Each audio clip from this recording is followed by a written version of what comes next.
আপনাদেরই বিপদে ফেলতে, আপনাদের বেঁচে থাকা ন্যূনতম অধিকারটুকু কেড়ে নিতে পিছপা হননি দেশের কুখ্যাত বিজনেসম্যান তথা দেশের প্রধানমন্ত্রী নরেন্দ্র মোদী।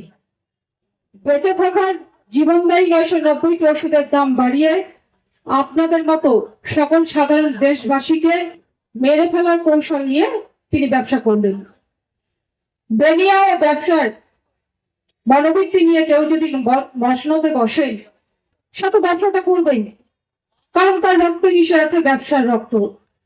তাই আজ আমি ক্ষোভের সহিত বলতে চাই, আপনি দেশের প্রধানমন্ত্রী হতে পারেন, তাই বলে দেশের সাধারণ মানুষের বাঁচার অধিকার আপনি কেড়ে নিতে পারেন না। শোষণ করতে করতে এতটাই নিচে নেমে গেলেন যে যারা অসুস্থ ক্যান্সারের রোগী তাদেরকে আপনি রেয়াত করলেন না। জীবনদায়ী ওষুধের দাম বাড়ানো থেকে শুরু করে জ্বরের প্যারাসিটামল, প্রেশারের ওষুধ, সুগার, শিশুদের এবং বৃদ্ধদের ওষুধের দাম বাড়িয়ে আপনি এটাই প্রমাণ করলেন যে আপনি একজন বেনিয়া।